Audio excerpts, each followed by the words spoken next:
Salsa has been stuck for some years. I find a lot of walls that they tell me you cannot do this, and it's like, why? If I want to be musical, I need to have the opportunity to get out of the counting to be musical, and then I come back. It's not about how many words you know, how many phrases you can do with those words. When I'm social dancing, I don't have a pattern on my head. Not a lot of people are brave enough to do that. I was not. I know this is what you want, but this is what you need. For me, it's painting the music with your body and your partner's body. Feel it. Feel it. Don't you feel it? No, I don't feel it. So you need to tell me in another way. This is a conversation with Samuel FunFlow. Samuel is an international dancer, instructor, and choreographer known for his playful energy and versatility across salsa, bachata, zouk, and kizomba. Founder of FunFlow Dance and co-creator of Diversity Dance, he is dedicated to breaking gender norms and making dance more inclusive. In 2023, he became World Salsa Champion at Salsanama in the Impro Social Couple category, earning recognition for his magnetic stage presence and engaging teaching style. Okay, I'm here with Samuel FunFlow at Miami Salsa Congress 2025. Thank you so much for taking the time to chat with me. You're welcome. First, I guess just a couple of questions regarding your upbringing and how you started in dancing, just so we can kind of build the timeline. I guess, yeah, how did you start and why did you start? So for the ones that they don't know, I'm a dinosaur of dancing. I've been dancing for 20 years. So I started 20 years ago. I'm from a small island in Spain, Tenerife, and I started there. It was because of a girl. She told me, let's go dancing. And I was like, no. I was really bad at dancing and really not rhythm at all. And but then I thought, okay, it's going to be there, going there for half an hour, then back a half an hour, plus the hour of the class. Yeah, I will try. Yeah, I'm so happy because she changed my life, because like going to that class, it was like, wow, that's great, that's amazing. And it was a first class, it was a merengue class, and then they were doing merengue, salsa, and bachata. And yeah, and I got hooked, and then I was like, she's like, no, I don't really like this. Like, I do. And then I kept doing it. Yeah, so it was like 20 years ago, more or less. And then from there, what was the progression? You kept taking classes. How did you end up So where you're at? I always take classes. Like, I like to learn a lot. I'm a nerd. I always like to learn. If I learn something and I feel that I'm stuck, try something new. So sometimes my problem is that they only have 24 hours, so it's kind of difficult. So back there in the island, like, I got to the point where I had taken classes with all the teachers there, so it's not a big place. So I got kind of like to a roof. It's like, yeah, here I feel like I'm trapped. I cannot learn that much because even them, like, they didn't travel that much, so they didn't get new ideas.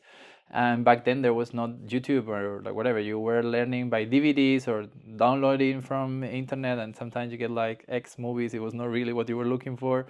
And yeah, then I started going to festivals, Spain mostly. And I was like, whoa, that's great. People, like, they know more. They know a lot more than what like I've been learning in Tenerife. And then I moved into Italy for a year. I was living in Milan for a year, and I train a lot there. And yeah, since there I have been like traveling a lot, and every time I have the opportunity. This morning I was here in the festival. I went to one of the workshops to take it as a student. I always keep learning, and as I dance a few styles, it's sometimes hard to keep up with all the dances that I dance, but I'm a bit like hard on myself, or I don't know how to explain that in English, but like now I introduce a new dance. I'm learning lambada too, so it's like I always like, oh, I want to do this, and then one more thing. So yeah. How long have you been taking classes until you start feeling, I guess, comfortable or start feeling like you're a good dancer?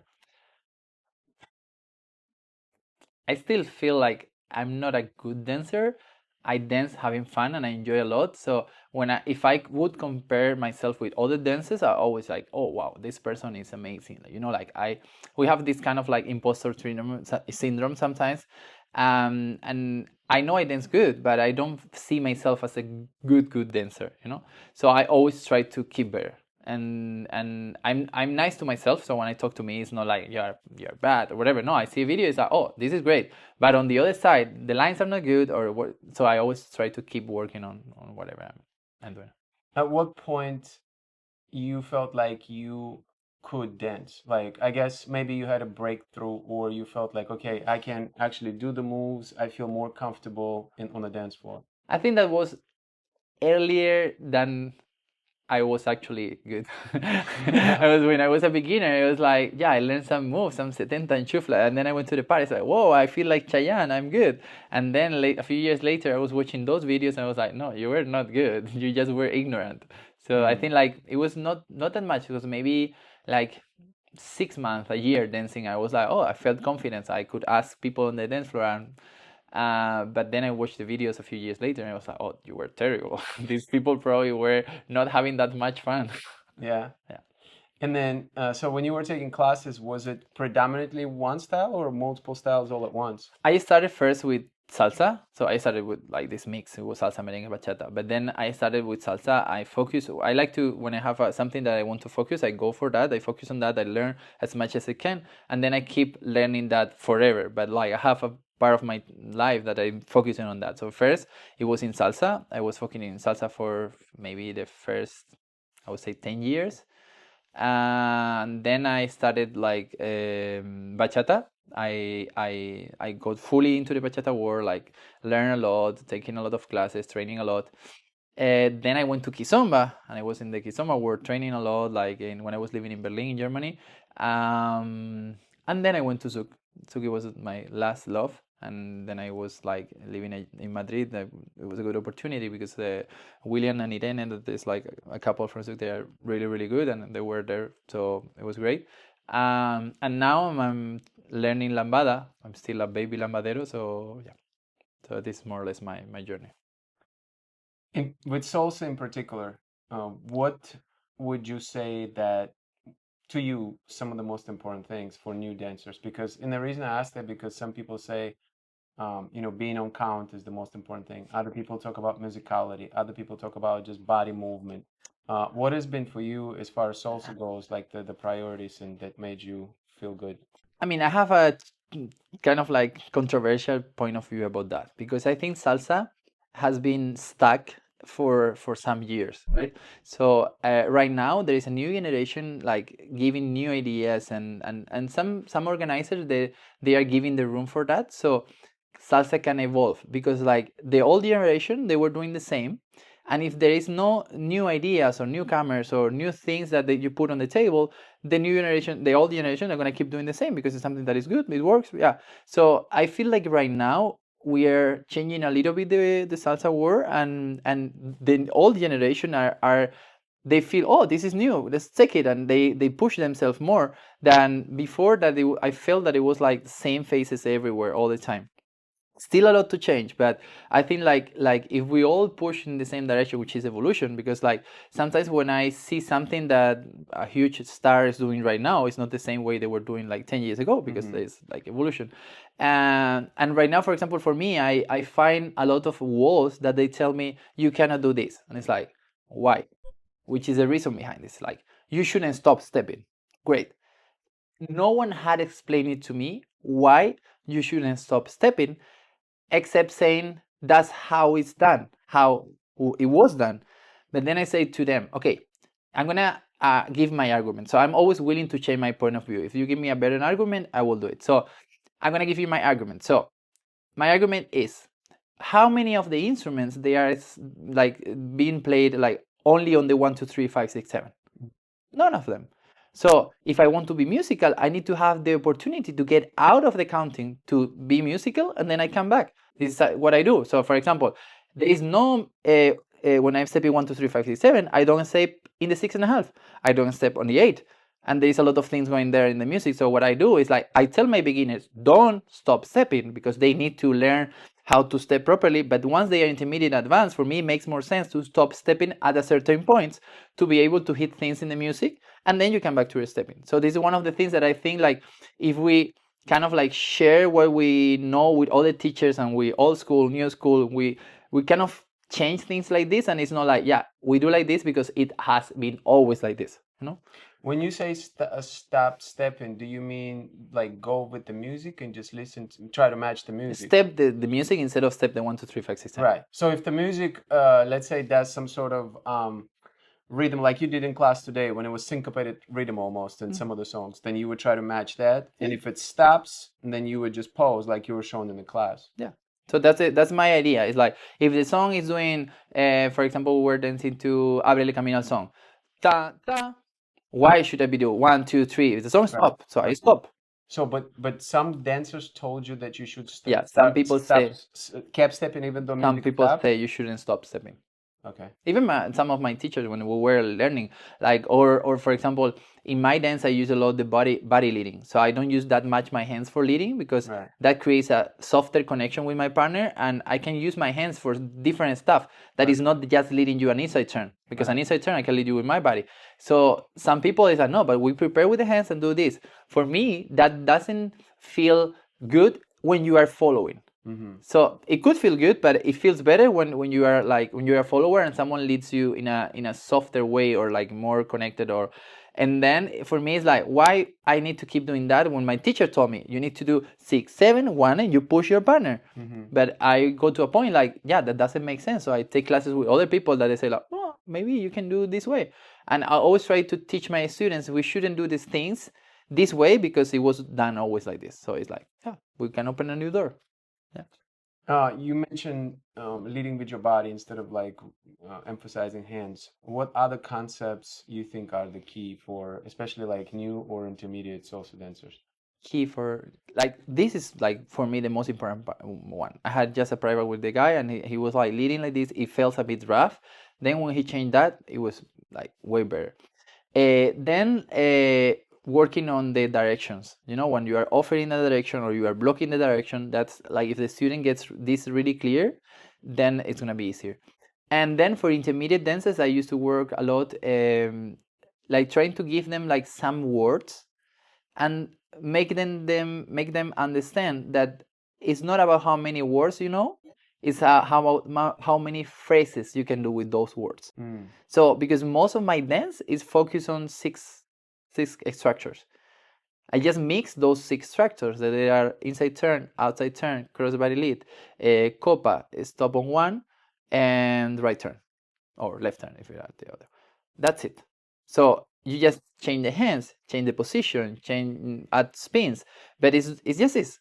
So sometimes the students they want to have more combos, more combos, more combos, and it's like it's better if you learn those 7 combos really well, and then you can play and create your own stuff. That's what I challenge my students all the time. It's like, okay, you have always you do after a simple turn, you do a copa and then like right turn.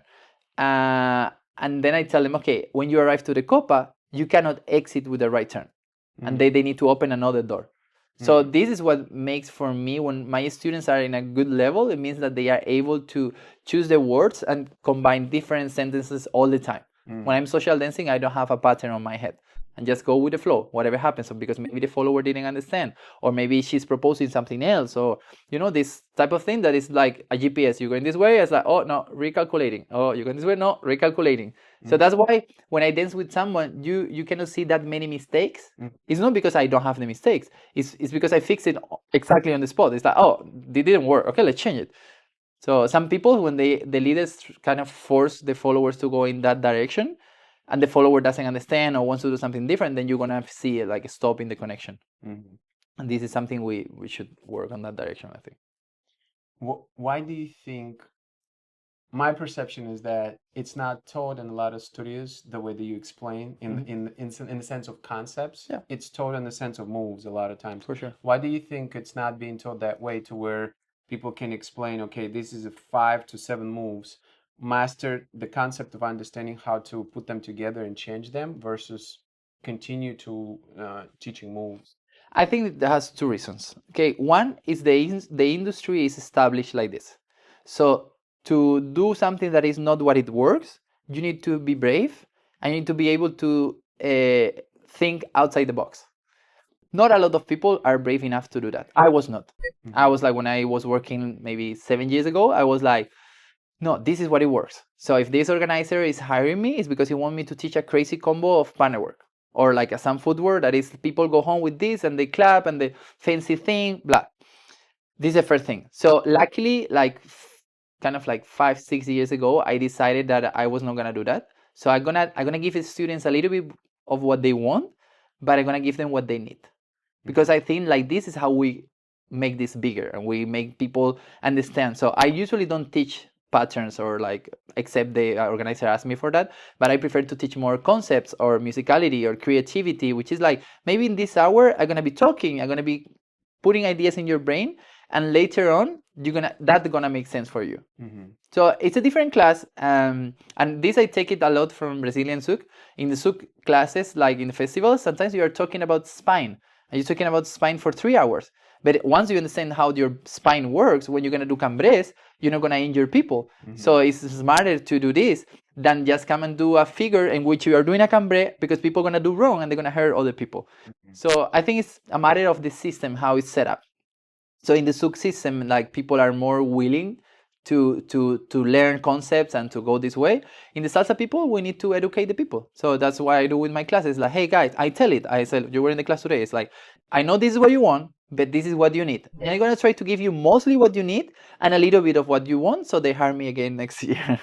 But trying this combo is difficult sometimes. Yeah, and the second thing about the why this is like this, I think it's because, like, sometimes it's the organizer don't give the room for that, so they bring people, or they give you classes that they know it's gonna work for them. So if you keep doing that in the long term, you're gonna end up having the same. So we need to kind of like open a bit our minds and try to see, okay, this is like this, perfect. We're gonna try to do another way, because it's another way is possible. And if I have changed my mind, because I was thinking the other way before, if I was in a class with a certain person, I said, yeah, I want his crazy footwork. And then I understood, no, but if I learn to know how he thinks, I can do a lot of combos, because I understand what he's thinking. So it's a different approach. How much control do organizers have over how you teach? I think they don't, like, they just ask you what you want to teach, and they put in the workshop plan the classes. But it's not only about this, it's a little bit about the pressure. That I don't think it's kind of from the organizer perspective, it's maybe from the scene, how it's built. So they push you in that direction, and you don't want to fail to the organizer. So it's not like actively the organizer is telling you don't do this. It's more like the community, it's pushing you in that direction, and you don't want to fail to the organizer, so you do what they expect from you. Gotcha. Musicality today, musicality workshop today. Really enjoyed it. There's a lot of great information. Definitely learn a lot, and the way that you approach it is very interesting. What is musicality to you? For me, it's painting the music with your body and your partner's body. That would be musicality for me. So using the what you feel in the song to kind of like show it to your partner or even to yourself. Sometimes, like, I do musicality for myself, because sometimes in a places that they don't speak Spanish, and I love to play with the lyrics. And sometimes I know if I do sol and I'm gonna go for a san, the person is not gonna know. So I do musicality for myself sometimes, but it's like mostly with a couple. Yeah, that would be musicality for me. In today's class, you've done few things to demonstrate that you not just familiar with music, but you know music. Um, what can one can do, a new dancer or intermediate dancer, to really understand musicality? Do you have like some bullet points to highlight on that? First, I would recommend them to take classes with good teachers, because once I took classes with good teachers that they knew what the music was about, then I understand. I have taken as well some classes with musicians that they show me, okay, this is the way, or that's why, or whatever. So that's one thing. In terms of musicality, it's understanding the music, because for me, what I struggled the most when I was starting learning how to dance, it was my teachers didn't have the tools. So they were like, feel it. Don't you feel it? No, I don't feel it. So you need to tell me in another way. So once I got to teachers that they were like, okay, this is the structure. It happens like this, like this, like this, like the class we did today. For me, if I would have that class like 10 years ago, it would have saved me so much time of my life, like doing research and stuff, because uh, it's like, it's so easy once you understand. Like, if someone break it down for you, it's easy. It's like, this is ABC, and it's gonna happen like this most of the time. You're gonna have exceptions for sure, but most of the time it's gonna be this. So instead of feel it, which is what I think I have a trauma with it. So yeah, understanding the music, and then I think this is understanding the music. Once you understand the music and you have the tools of your body, because for me musicality is two things. One thing is understanding what is happening, and the other thing is being able to like show that with your body. So if you don't have the tools of your body to show that you are listening, you can be musical doing this, but it's not salsa. So you have to have the foundation of salsa in order to put it on top of what you hear in the music. So that's what for me would the main two bullets that you would need to be musical. So I think with some people they prefer to be very structured, and with some people they prefer to be a little bit more loose. I think I'm wondering about like the teaching style. To how do you determine that? I guess do you figure out what works for a student before you start teaching them? Like let's say with musicality. For me, when it's a festival, I try the way that I think it will please more people. So because it's like probabilities. You have like maybe 70% of people we understand if it's in a structured way, and there's other people that this way doesn't work at all. I was training with a friend that she's like, we were training kizomba, and for me it was like on one you put there, then you torso, blah blah blah, and she was like, but I need to breathe it. I need to feel my chakras. This is not the way I teach. It's impossible for me. I don't feel it this way. So these people, if they are more in a private class, I can go this way. But in a group class, I'm gonna focus on the mainstream people, and I want to focus on the technique, structure, and stuff. If it's one-on-one, I always try to find a way that I can connect with the person, and I try to make you understand what I want. So it's like maybe I'm gonna be talking, if I don't know, about fruits, if you are like a fruit lover, like, Right. or I try to find a way to make it to you so you understand what I mean. But in a regular class or in a workshop, it's more like to the main like crowd. You won Salsanama in 2023. Yeah. What was that experience like for you? For me, it was unexpected, fully unexpected. I don't really like competitions, so I started liking like improvisation competition, like Jack and Jill in Brazilian Zouk. And it was not because I decided. It was my mentor. He was like, "Go, do it." It's like, "No, I don't like competition. Go, do it." Like, okay, I'm gonna do it. So I started doing it, and then I found out that like social, like impro socials, I like it. It's fun. It's like I just have fun, enjoy with the person, with the partner. If I get a prize, I get it. If I don't care. I don't know. I know that my dance is not defined by a result in a Jack and Jill, because you could have a bad day. You could have you're not connected with that person. So but I didn't like competitions, and this friend Jorge, he was like, Fernando Sosa is gonna do this competition that is made for you. I was like, no, if it's a competition, it's not made for me. And he was so annoying. He was like, yeah, yeah, go, go. I even had another booking with the Souk company that we had with William and Irene in Warsaw. And he was so persistent that I told William, like, hey, I think I need to go there. My friend is so sure. And if I need to trust him. If he said I should go, maybe I should go. And he said, it's fine. We will put another guy to do the show for you. Great. So I went there. I went with my friend Fabrizio Soto. Was staying with him, and then we went there. And it's like Fabrizio, no, my friend is Samuel. He's great. And Fernando was okay. Yeah. And then I was there in the competition, and I was like, I was doing what I do. It's like I have fun with another person. I don't care if it is public or not. And what they were doing, it was more or less the same. So I brought like a new ideas and new stuff, and it worked. Like I won. I didn't expect it at all. And once I was in the finals, it was like, oh, maybe it could be. And I was super lucky as well. I got Sasha in the finals, which is amazing.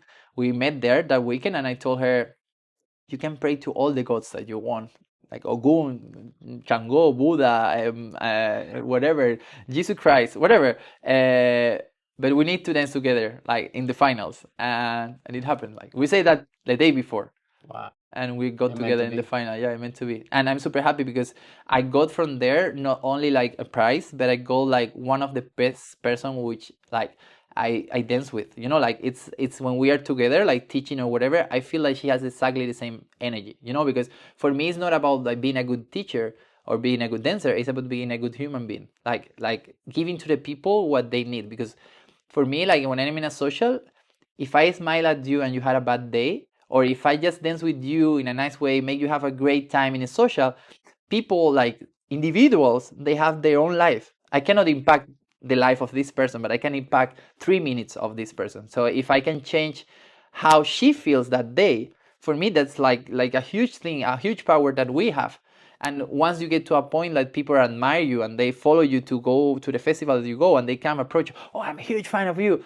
If you smile to that person during the dance and make him have a good time, it's gonna make a change for them. Like they're gonna feel better. So Sasha is the same. When we are there in a festival, she takes care of everyone, no matter if you beginner, intermediate, advanced. So that's one of the things that I take like from Salsanama. It was great, and of course, my work got an exposure that I didn't have before. So I used to work a lot before Salsanama, but not as much as now, because you are there, people see you. Then Fernando Sosa bring you to dance with you on a stage, and he never danced with guys, and then he end up doing a demo with you in a stage. So like you get more exposure, and then of course in the long term I always try to do a good job. So when I go to a festival, I try that they are happy, so they recommend me or they hire me next event.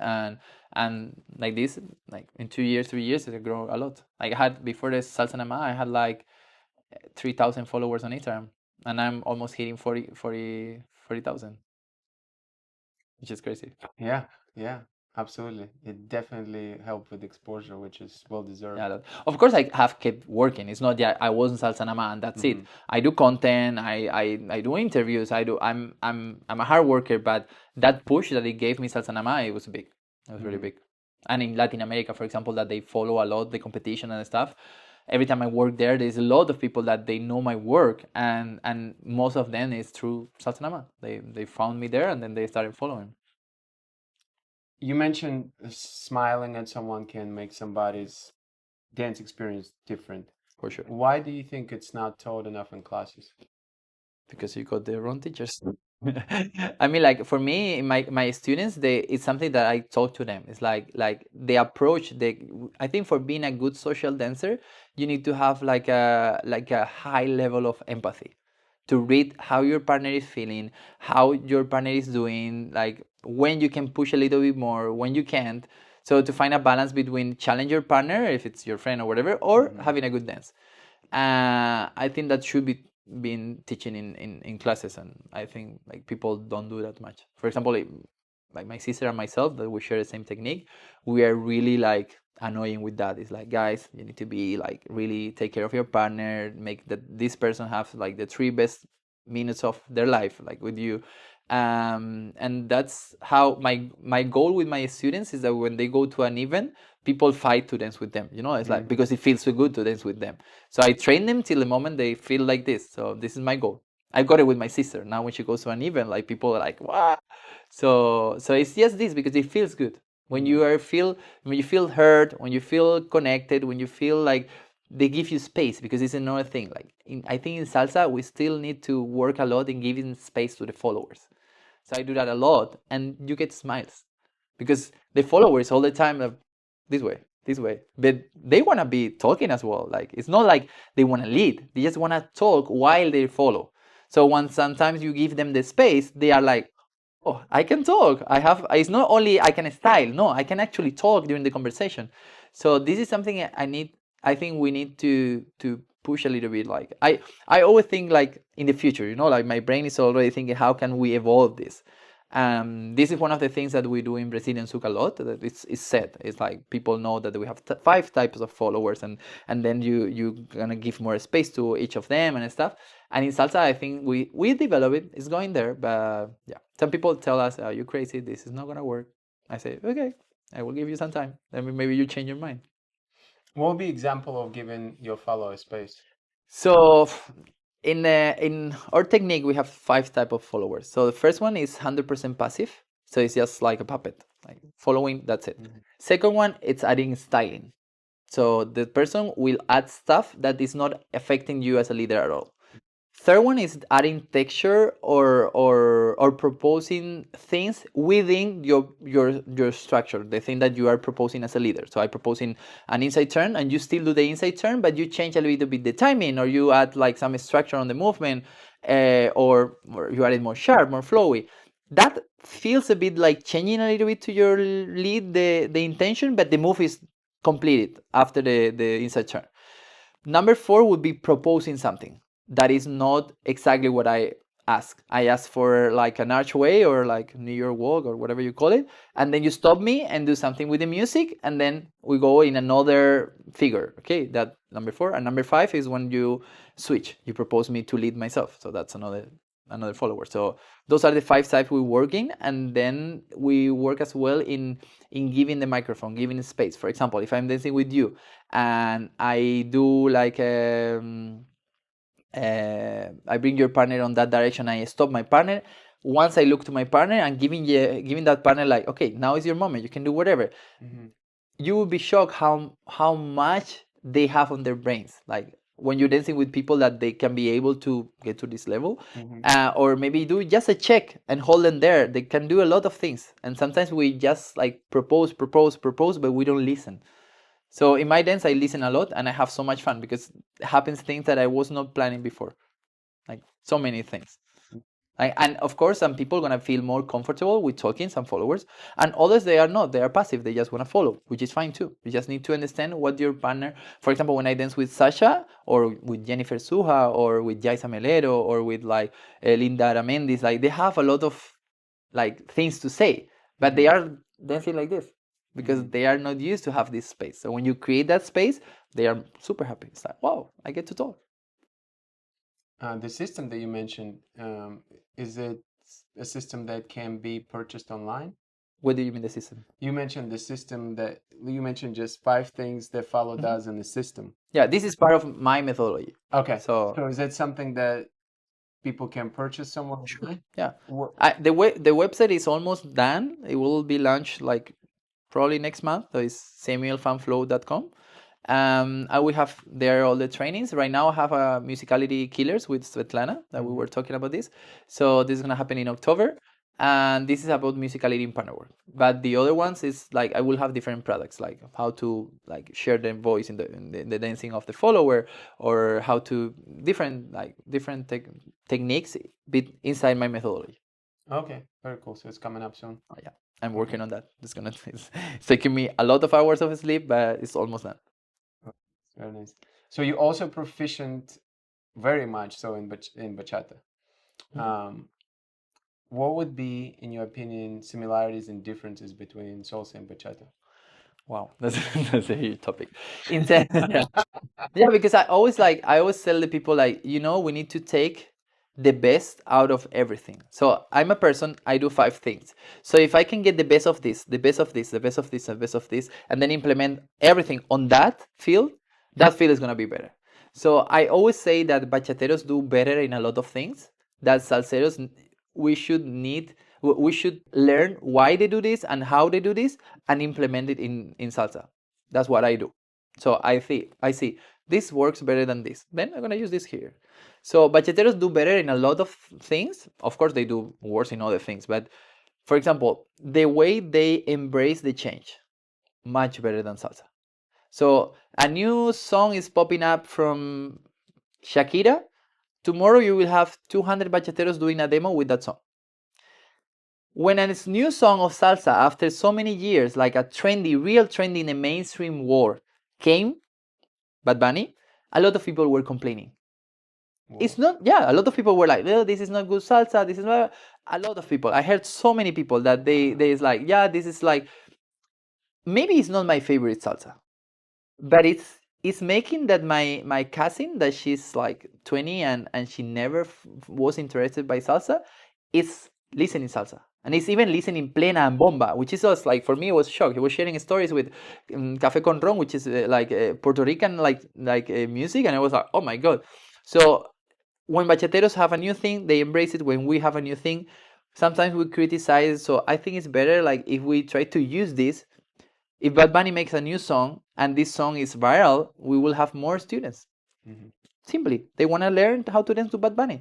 Then your task as a teacher is like get that crowd that they want to learn to Bad Bunny and teach them. Okay, that's good, but this is cool too. And then you can bring them to the music that you really like and make them love not only that commercial thing, but the whole salsa. So I think this is one of the things. Another thing, they work better the social media. They are like, they take their cameras, they study how to edit videos, they really know, like, this is one of the products that I'm gonna have on my website, is like how to do videos better, because I think sometimes salseros struggle with that, and how to edit them quicker, and how to have a result quicker, and how to use social media. And I think bachateros do better than this, in this way. And the last thing is that I always talk with the organizers. I like to be straightforward and say, like, guys, we're doing this wrong, maybe we can fix it.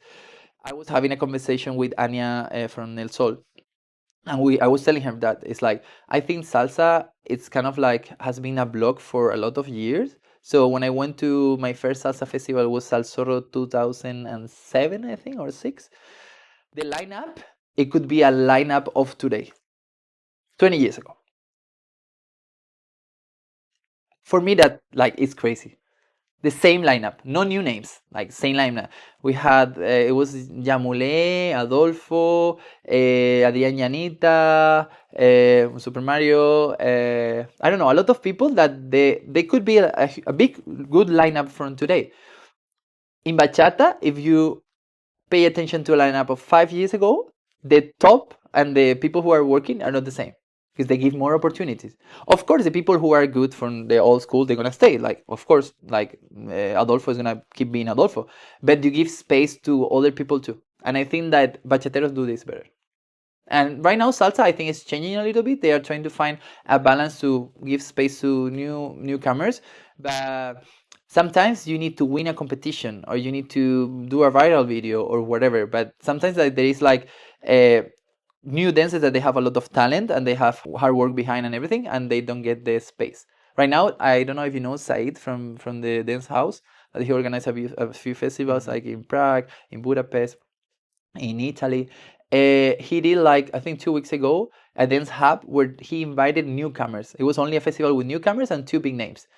And I think this is great. This is brilliant. This is something that it will push the scene forward, because those newcomers will keep working and will, like, bring new ideas and stuff. And the people who were there before, they will, okay, they're doing this. Maybe we can do this way.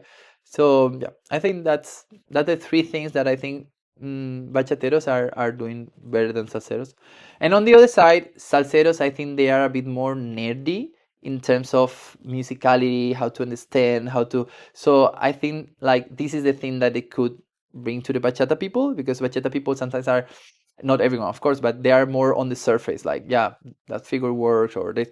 But studying the music and going to the roots and all this stuff, sometimes it's a bit more like. So I think bachata salseros do better on that specific. Anything pertaining to technique that you think would be similarity between two styles? Like, is there some technical aspects of the dance that you think would absolutely make both bachateros and salseros stronger dancers? Yeah, for sure. It's I'm gonna have it next week. I'm gonna have I think, a class in DCBX, because the organizer, he asked me to do a SBK set class. So a class for salseros, bachateros, quizomberos, and suqueros. Wow. And there's a lot of things that they are shared, like empathy is a thing that every dancer should have, no matter which dance style you dance. Like, if you can connect with your partner, I think those things that you have there, like, it's the same for life and for dancing. So if you have a partner in real life and you are more empathetic, this person is going to be happier. So same when you're dancing. Then aware of your own body. That's same for all the styles. Then the reaction of the followers, like how to react quicker, is the same. So you need to be sharp on the reaction, and how to train that is the same for all the styles. Musicality, even, like, the structure of the music are similar in all the styles, like, really similar. Of course, like, it's gonna change a little bit, but it's really similar. And how to be musical is the same. You can be musical to Michael Jackson, can be musical to Beatles. So the patterns that you use are gonna be, or the structures are gonna be different, because one makes you dance salsa, makes dance you bachata, makes dance you kizomba. But if you have a repetitive pattern in a salsa song, you can have a repetitive pattern in a bachata song, and you can have a repetitive pattern in a kizomba song. So there's a lot of things that, yeah, it's just like being a dancer. It doesn't make a difference any style. But of course, you need to have the foundations and the technique of each style. For me, for example, when I started dancing, one of the things that it was hardest for me is when I went to a souk social and they was, oh, you're a salsero. It's like, damn it, I didn't fake it enough. So for me, it's like wearing like a suit. You know, I wear my suquero suit, and I don't want people to find out that I'm a salsero. So right now, when I go to a social of souk, I feel like one of them. I feel like a suker. So when I'm dancing souk, I feel like I have my souk suit, and anyone is gonna say, ah, but you're a salsero. Same when I go to bachata. I want people to feel that what I'm doing is bachata. It's not a salsero who can dance bachata. So I think like if you master like foundations and structures of every dance, and you combine it with those things that I tell you that is for all of them, then you're gonna be like good at everything. But if you try just to using those common things do everything, you're gonna be someone who is faking it. Mm. Yeah. Who were your inspirations? I have a lot. I was talking with some girls today that they were from Boston. Back in the days, I was following these guys on not social media because we didn't have social media. It was just like you download the videos from Ares and you got into your computer, and it was the Giraldo brothers. They live in Boston. I love because they were dancing, both of them in the social, leading one follow. And for me, that was like, it was like, oh my God, this is so good. And I was trying with my friends and stuff. And this is one of the things that I do now when I'm in a social. I try to find a friend. Let's lead her, 2 leads, 1 follow, 2 follows, 1 lead. It's like, it's really cool. So there, then I love as well, like in terms of like the old school salsa that I was like watching. I had a talk with Panayotis about this, and he had similar like resources when we were like, and I saw a lot of videos of one guy called Salomon that he was from the US. Leon Rose, he's brilliant. His like technique is crazy. I have a lot of like small like inspirations, you know. They have Franklin Diaz for me, like it's like he's a god. He's like his technique is amazing, and he was like the way he understands music and dance is crazy. So yeah, I feel it's in Souk, for example, my mentors William and Irene, they are amazing, and but every teacher that I learn like with, I get something from them, you know. Like it's like I have like a lot of inspirations instead of like one inspiration. Like, What are your favorite events around the world? every event has a special thing, you know. Like I love a lot the Croatian Summer Salsa Festival. It's like it's really fun, and it's like it's so intense when you are working there because it's non-stop. And there's day party, pool party, night party, and workshops and privates, and but it's really good. I enjoyed a lot this year the Sydney Bachata Festival. It's really good. It was like the energy of the people was really nice. Um, the Miami Salsa Congress so far so good. It's really nice. I love festivals when they have sun and pool and you can go wild in the pool parties. And I was talking to you before about these events that it was in Russia in Rostov, and they have a school that is Respublika, and I was working there for I think if not 12, 14 years, in their anniversary, which is the same weekend as my birthday. And that place has a magical like feeling. It's like they are crazy. If they need to build a unicorn because the party is about unicorn, they will do it. If that they go wild, they really go wild. So yeah. So that events there, it was like great all the time, fun, really fun. And this is your first time in Miami? This is Salsa my Congress? first time in Miami Salsa Congress. Yeah, Okay. I was in Miami before, but in the Souk Festival, Okay, gotcha. like a few months ago. Yeah. Well, I can talk to you forever, but we already went over. I want to be respectful of your time. Anything else you would like to add in closing? For me, it's like the key thing is like to unbox who you are, like try to like think outside of the box, learning the rules and learning the technique, but always try to think why we do this way. Like I always try to deconstruct whatever I do in life, and like personal life or dancing life is like, okay, I'm doing this way, why? Like justify this to me, and then if it makes sense, I stay with you. If it doesn't make sense, then I try to find another way. So my advice would be like being open to changes, like in general in the dancing scene, and be respectful to everyone. Actually, it's funny because every time that someone asks me this question, it's like what my grandparents will say. So they will say, be happy, be nice to each other and respect to each other. I actually recorded them once, and I made this T-shirt because of them, and they are the ones that they are on my back. And it's the sentence that is down there is what they say. Like it's basically this: like enjoy life, be nice to people, respect people, and yeah, have fun flow. Samuel, thank you so much for your time, for your wisdom. You're welcome. Really appreciate it, man. It was a lot of fun, and I learned a lot. Thank you. Thank you for having me.